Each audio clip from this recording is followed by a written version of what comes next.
Fala pessoal, sejam bem-vindos à nossa 18ª semana de aula da disciplina de tópicos de física quântica.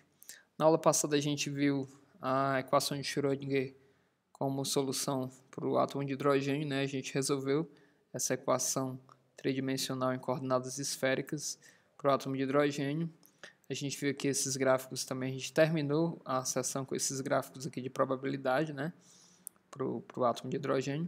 E na aula de hoje a gente vai ver sobre o efeito Zeeman, né?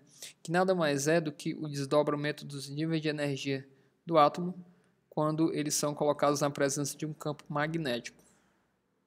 Então a gente não precisa se surpreender com essa notícia de que um campo magnético altera os níveis de energia de um átomo, porque a gente sabe que cargas em movimento, né, elas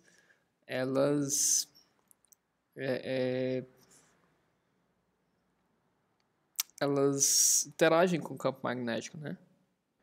Por exemplo, a gente já viu lá em eletricidade e magnetismo que quando uma carga, por exemplo, carga negativa, um elétron, descreve um movimento circular, por exemplo, aquele movimento circular vai gerar um campo magnético, né?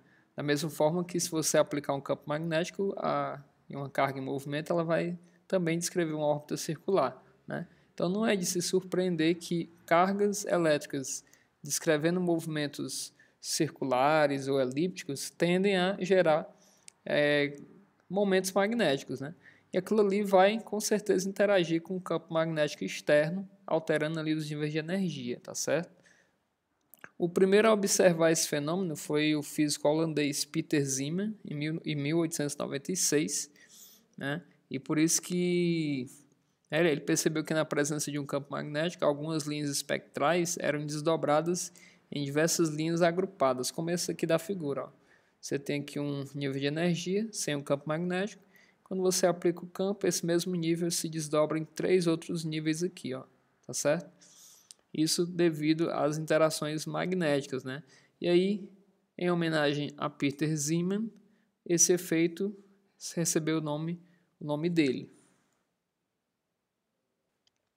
Vamos agora fazer uma análise do momento magnético de um elétron em órbita, né? Vamos pegar um caso clássico, tá certo?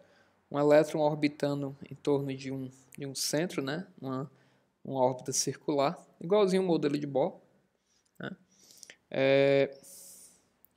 Nesse modelo, a gente pode pensar com um espira, tá certo? Pega uma espira circular de área A e nessa espira tem uma corrente elétrica I, tá certo? Nesse caso, o momento magnético μ, né, dessa espira é dado por IA, onde I é a corrente elétrica que passa através dessa espira.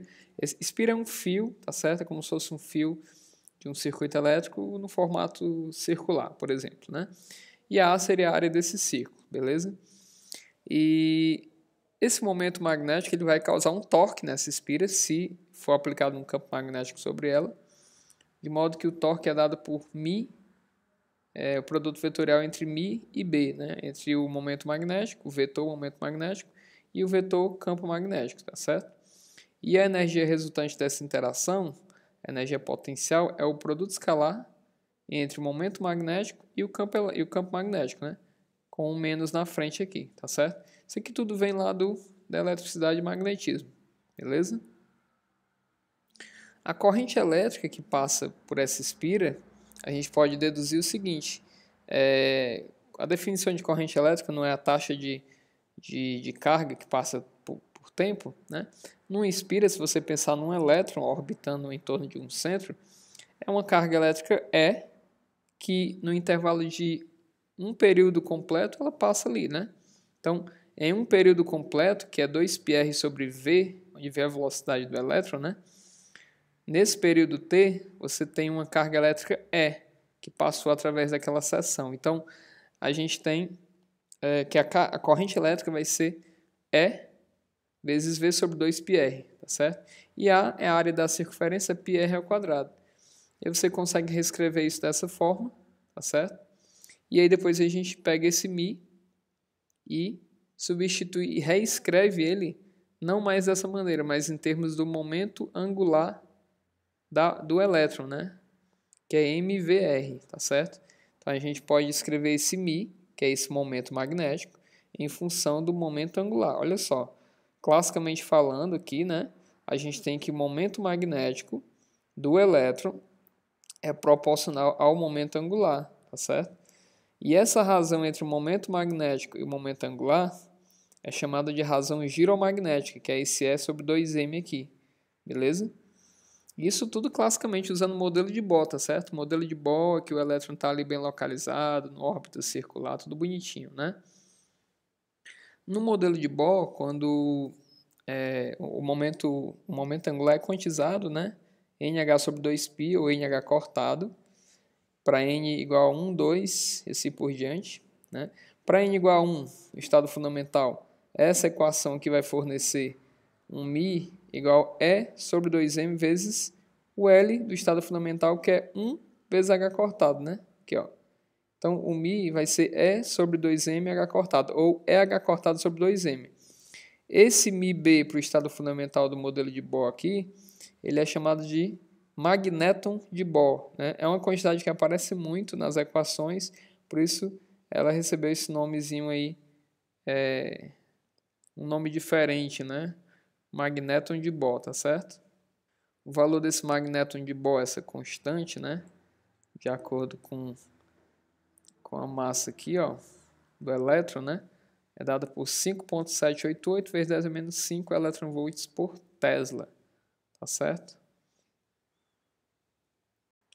Ó, aí aqui tem um detalhe importante que, embora a gente tenha usado aqui o modelo de Bohr e tenha previsto através do modelo de Bohr que existe um momento magnético do elétron ali, até mesmo para o estado fundamental, que é esse aqui que a gente acabou de fazer, na verdade, quando você aplica a equação de Schrödinger, ela nos diz que no estado fundamental o momento angular é zero, né? O momento angular é zero. Estado fundamental é n igual a 1, né? A gente viu na aula passada que o momento angular era a raiz quadrada de L, que multiplica L mais 1 vezes H cortado, com L variando de 0, 1, 2 até N menos 1. Então, para o estado fundamental, que é N igual a 1, meu L varia de 0 a 0, ou seja, é 0, sempre 0. Quando eu substituo L0 aqui, dá 0 também. Ou seja, para o estado fundamental, meu momento angular é 0, portanto, o momento magnético deveria ser 0 também, né? Mas no modelo de Bohr, ele não prevê isso, tá certo? Então, para a gente fazer as previsões corretas, a gente tem que sempre usar a formulação de Schrödinger, as funções de Schrödinger, né, as funções de onda, para obter as previsões corretas aí do átomo de hidrogênio.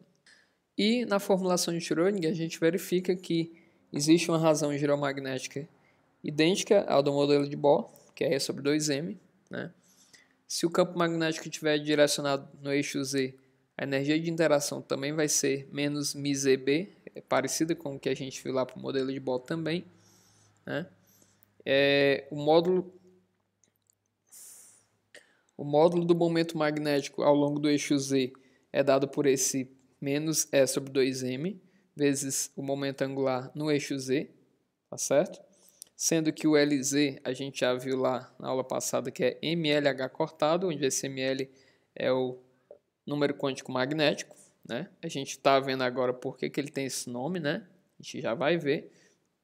E esse ml varia de 0, mais ou menos 1, mais ou menos 2, até mais ou menos L.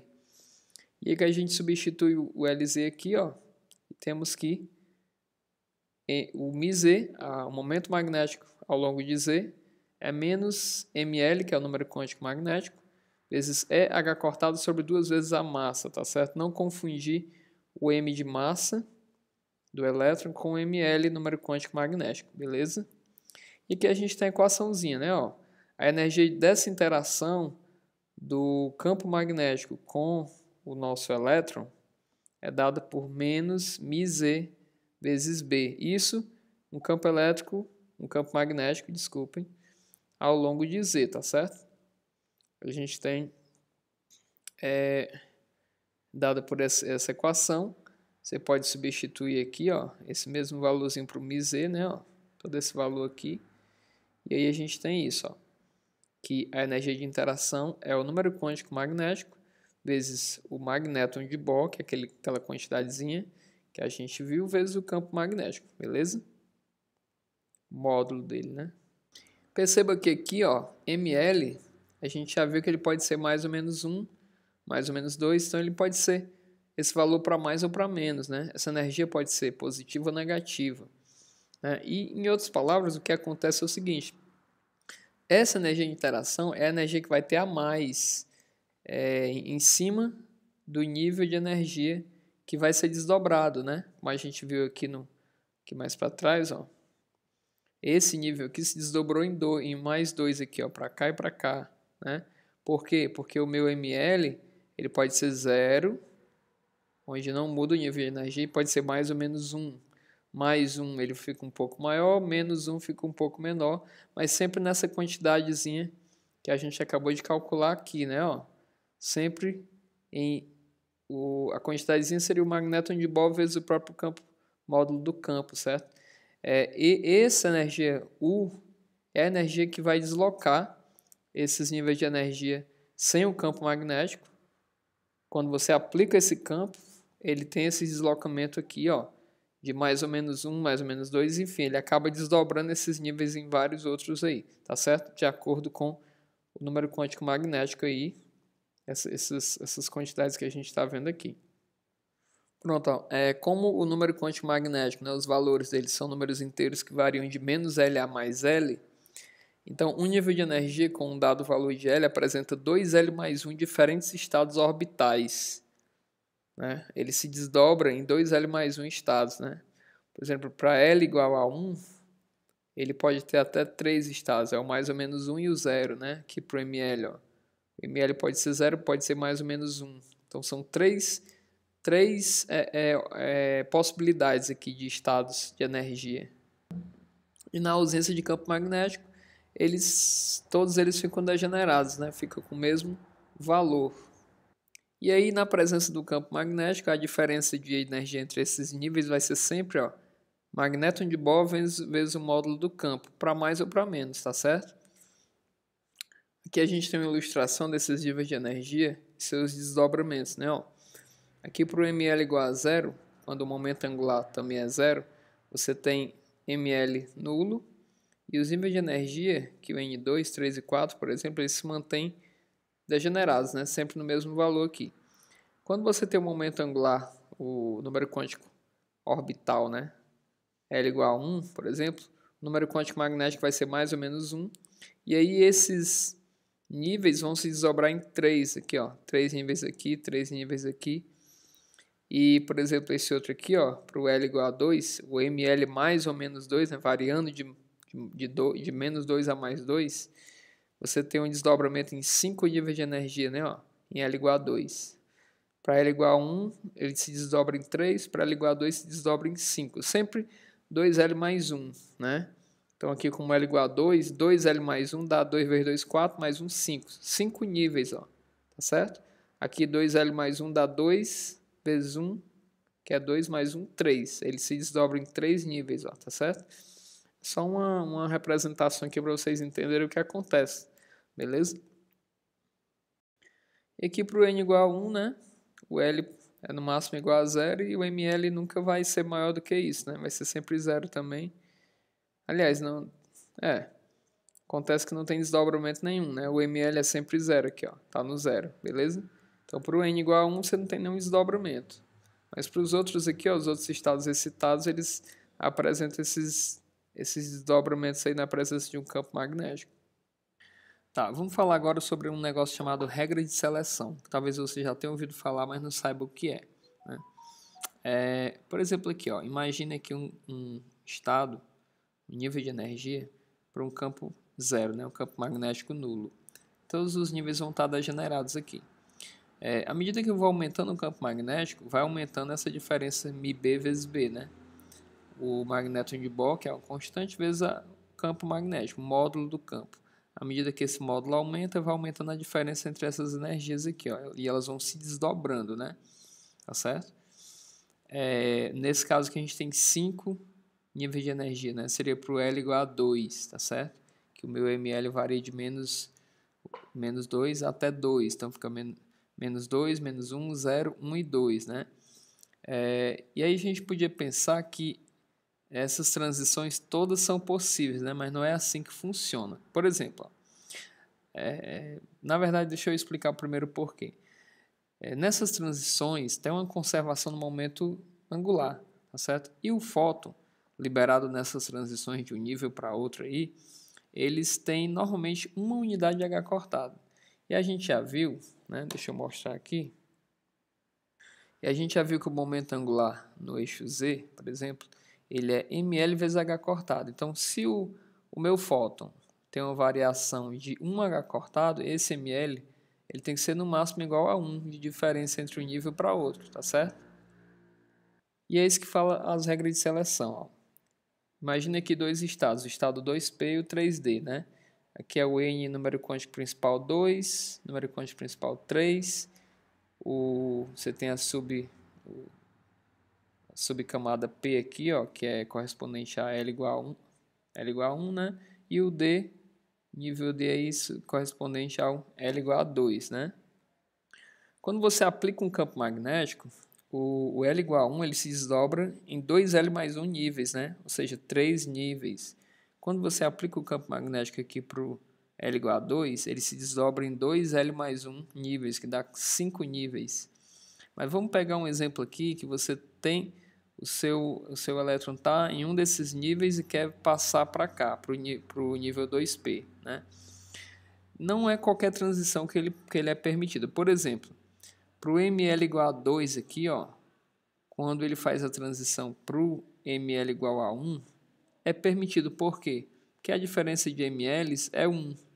É no máximo 1, porque o fóton tem um momento angular 1, né? 1H cortado. Então, fica o seguinte, ó, o ml aqui é 2 e aqui é 1, então é possível, porque tem uma diferença de 1. Essa linha contínua aqui, ó, indica as transições possíveis. Essas linhas tracejadas são as transições proibidas, né? Por essas regras de seleção. Então, por exemplo, ó, do ml igual a 2 até o ml igual a 0, tem uma diferença de 2 ml, né? De 2 nesses ml aí. Já não é possível, tá certo? Ou para cá, de ml igual a 2 até menos 1, ml igual a menos 1, tem uma diferença de 3 unidades. Também não é possível. Ao passo que esse do meio aqui, ó, que é o ml0, ele pode as 3 transições. Por quê? Porque todas elas têm diferença no máximo 1, né? Por exemplo, de 0 até 0, beleza. De 0 a 1, dá uma diferença de 1. De 0 a menos 1, diferença de menos 1. Então, essas 3 são possíveis, né? E aqui é parecido com essa primeira, só que contrário, né? Ele do menos 2, você pode ir ao menos 1, que dá uma diferença de 1, só que para o 0 já dá uma diferença de 2 e para o 1 dá uma diferença de 3. Não são possíveis, tá certo? Então é isso que diz as regras de seleção. Elas proíbem algumas transições eletrônicas devido à conservação do momento angular do fóton. Né? O valor devido à conservação do momento angular dessas transições. Né? E o momento angular do fóton ele tem uma unidade de H cortado, então isso é o que limita essas transições aqui a serem como elas são, tá certo? E aí a gente encerra essa seção 4 do capítulo 41, essa parte de efeito Zeeman, beleza? Na próxima aula a gente vai ver a parte aqui do spin do elétron. Eu estou deixando aqui uma atividade para vocês entregarem até o fim do semestre. Qualquer dúvida, eu estou à disposição. É só me chamar. Um grande abraço e até a próxima aula.